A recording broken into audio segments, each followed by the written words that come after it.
Howdy, hey folks, this is Jesse with Team SodaKan, and today Alex and I are playing games. I need to find better ways to start phrasing these things. Today I'm playing HexeAzulong. It got some tweaks with ST8 a good couple months ago at this point. But after the awful performance that it gave me the last time I had played it, which I think I had only done one more game since the HexeAzulong versus Three Musketeers video. I didn't touch it for a while. So we're throwing HexeAzulong against Alex's Black Royal Knights today. It's a pretty, HexeAzulong is honestly a hard counter to it. And even before the match, I asked Alex, "Hey, what are you playing?" Because I didn't know what to throw against him.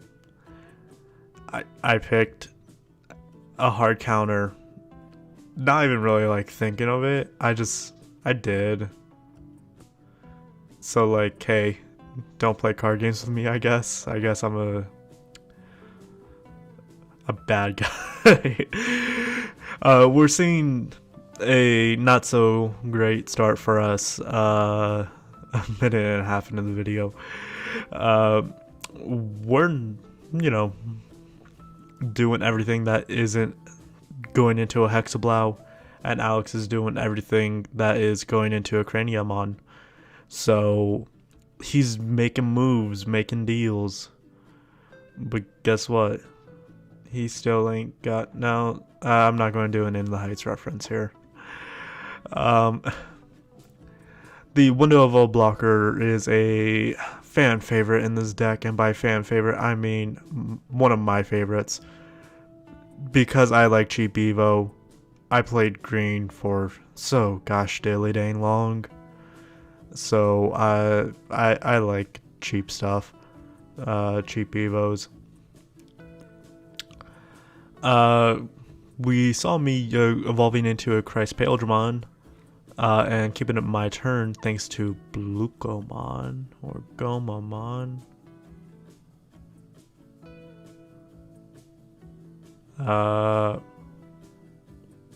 Wait a second.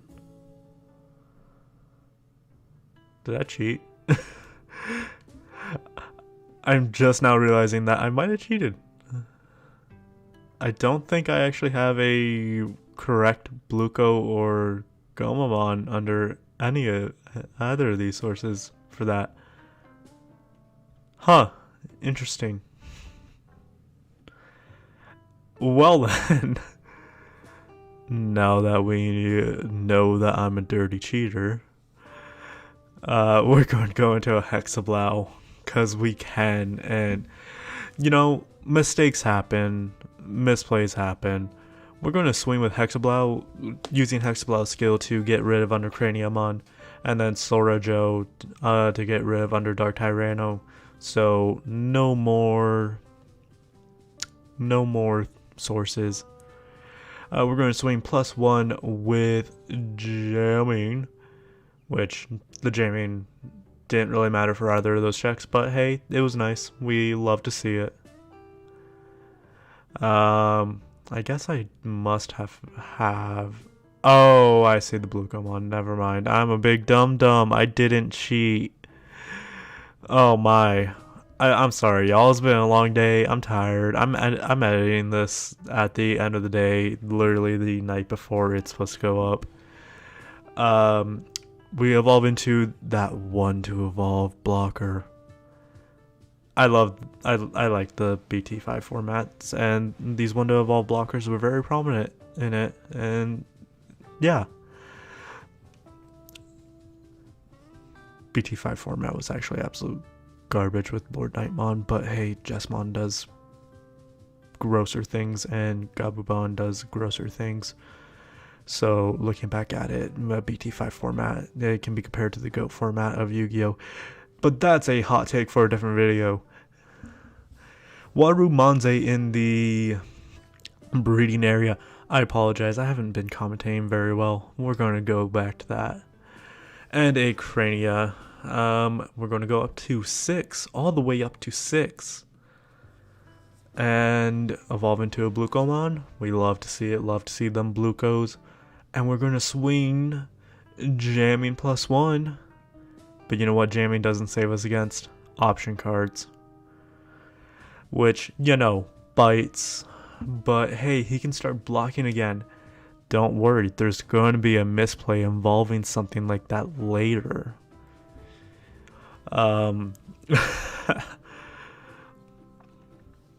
We have 6 memory, but guess what we don't have? A HexeAzulong. Wow. Who would have thought? Honestly, it's astonishing. But we do have a Rattlestar that can get rid of that Craniamon by sending it to the bottom of the deck, since Alex does control 3 or more Digimon. We ended up having a brief conversation with Lucian, who was on the sidelines watching. Just like for whatever reason about Rattlestar. Because Alex we're not all encyclopedias of knowledge when it comes to this game. So Alex didn't remember the exact conditions on Rattlestar. But hey, you saw that we took it real super quick there. And so on and so forth, y'all. Alex unfortunately has to do a black memory boost to find a rookie for the start of his turn, because he elected to go first. But hey, guess what? We have to do the exact same thing to find a Gomamon, and then we're going to evolve side Gomamon, and then we're going to memory choke while we still can before Alex gets out his memory setter. Alex gets to evolve into his rookie that he searched out, evolve into his 1-to evolve blocker, and then hey, there's the memory setter I was talking about. We're seeing a super duper rough hand, and so we're going to go for a Corgimon. Now, I could have popped the memory boost here to keep it my turn after hard playing this Corgimon, but it really just didn't matter at this point, because unless I drew into something that I could use, it would have just been a waste. And I'm not going to lie, I actually completely forgot about the tie here. So I thought that this Dark Tyrannomon was still only 5k. It was 6k thanks to tie. So that was a big old misplay on my part, and then we're doing another Corgimon. Insane, I know, absolutely insane in the membrane. Another music reference. Thank you for tuning in. Hey, comment and subscribe, give us a like, and tell us what you like about the video. I can almost guarantee that this video, it's not the commentary that you're here for, because I'm doing a bad job. We're going to go into Christ Paildramon. Paildramon? This isn't Paildramon, this is Christ Paildramon. To get rid of the Pokemon under the Dark Tyrannomon, and then gain 1, draw 1. Kiarumon is so nice. I thoroughly enjoy it. We're going to double Hammer Spark, and what's this? Another Christ Paildramon. Gain rid of that final source under the Dark Tyrannomon. And then we're just going to Madoki Betamon. We are completely open to a... I had to remind Alex of his Greymon draw since I didn't attack that turn. We're completely open to an Ultimate Flare, and what is that in Alex's hand? An Ultimate Flare giving us 5 memory, getting rid of those Christ Paildramons that we just worked so hard to get. It's so sad to see. It's super rough, but hey, we'll survive. We do have 5 memory to work with at the very least. So Blucomon going into a Coelamon, a Gomamon going into a Coelamon. Going to 0, drawing. I'm going to say it. The trash gets super big during this match, and it just made me feel like I was playing Lilith Loop again. Which, by the way, hey, we'll soon be having another Lilith Loop video coming on up. Genkumon, getting rid of the Tobyumon and the Madoki Betamon. I've got one memory to work with, and I do not know what to do with it. Things over here not looking so hot. We ain't looking so hot. Sora and Joe, probably the best call that we could go for. We do leave the other Coelamon in the breeding area entirely just because another Genku or an Iron Fisted Onslaught would completely wipe our board, and that's no fun. We don't want that. But this Genku is going to swing with +1 because we don't have a suspended Digimon. You know, doing Genku things. Just Genku things. Alex is finally popping that black memory boost that he's had since turn 1. And he's just gonna choke a little with a Gigadramon, putting us to 1. We'll go to 3 thanks to the Sora and Joe, since Alex does have the multiple Sistermon CLs out. We should definitely have Alex do a deck profile on this deck at some point. I think it's a super neat and interesting thing. But I digress. Popping the Howdy memory boost to go back to 3. Going to evolve into a Lobomon. We just don't want to pass turn yet. That's all. And hard playing a Blucomon. Things just are not looking good for us at this point. The Genkumon is standing, and hey, we have unsuspended Digimon, so this is a security attack +1, and I don't think we can afford to take that right now, so we're going to block. And Alex is going to go into a Crania. We're going to go up 3, all that fun jazz. We're going to promote. And gosh dilly dang, was it that we doing, Bobby? Well, we're going to attack with the Blucomon and tap the Sword of Joe to trash 2 under the Craniumon, and Alex so graciously lets it go through, hitting into a Megidramon. We lose the Blucomon, which is unfortunate, but oh well, because we're just going to hard play Hexablaumon. Alex has a Genkumon that is now going to swing. We're going to choose to block. It sucks that we're going to be losing out on the inheritables, but really we are not in a position to be taking swings like this at the current moment. So, you know, we're trucking along. We're getting through day by day. The Tankmon goes into a Warumanze. I gave Alex, you know, plenty of memory to work with, so an additional Craniumon, but with 1 swing of Hexablau, that is no worries. The Craniumon will swing, and then it, you know, swings into a Hexablau and security, but Craniumon's 12k. Wow.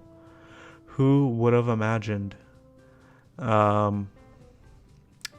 I actually can't remember if it's 12k on its own or if it was 12k thanks to the Kapurimon that I believe is under there. But hey, like I said, we're not encyclopedias of Digimon knowledge. But we're going to Hexablau and Sword of Joe. The Crania sources away, so it can't block. And we are going to, I believe, evolve into a Lobomon, which, hey, love to see. And we're debating here. Like, what do we want to do, man? Like, what? We're going to Rattlestar, putting Alex to 4 and getting rid of the Genkumon threat, because that is legitimately the only threat that was on his board still. 'Cause if I remember correctly, I don't think Alex is actually running any level 7s in this deck. And, you know, the sister mons, he doesn't have, there's not anything that can evolve into white unless you're playing like EOS mons, but why would you want to do that, honestly? Alex does have the Iron Fisted Onslaught for our good old HexeAzulong. And we're going to go into a Wateru Manzemon, going down to 3. And we're going to go into Azulongmon. Now, wait for it, something funny is going to happen. We're going to trash underneath the Tankmon, gain 1 with the Blucomon or Gomamon. It's Gomamon, never mind. Draw 1 with Kiarumon, gain 5 with Azulongmon, going up to 1 more than what we started at.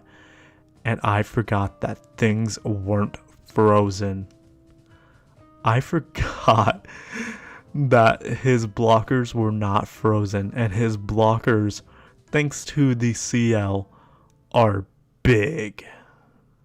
Like, really big. I felt like such a dummy. Because I am such a dummy for that play. We're Hammer Sparking to go up to 5.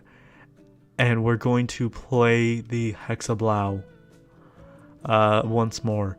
Now you might be wondering, hey, why didn't you just go into HexeBlau over Azulong? Because it was either one of two things, and I'm going to be honest, I don't remember the exact case. Because this match was recorded a little bit ago, I'll be honest. It was either because I straight up forgot that things weren't going to be frozen, or I drew the HexeBlau for the Azulong Evo. I'm going to be honest, I don't actually remember what the case was. But hey, oh gosh diddly dang well. Alex trying to swing at that final security with the Toyagumon losing it. Look at the size of that trash. I feel like I'm playing Lilith Loop. Gosh dang. But I think that's where Alex starts to run out of gas. Because I believe he's just going to play down this Mechanori. Going to 3. We're going to go all the way up to 5 thanks to the Sora Joe. Don't forget that. Yep, there we go. We remember it after we evolve. Kind of an thing to do. But oh wells, all wells. We're going to go into the Weregurumon and we're going to do a Azulongmon once more. Getting rid of that and then gaining 5. We're going to use Azulongmon to just knock out the rest of the security. Assuming that it survives, which I believe it does. Sora Joe just to get rid of Under the Craniumon to be sure. And the Azulongmon survives the Hex Swains, and that's game. Thank y'all for watching. We'll catch you next time. Bye-bye.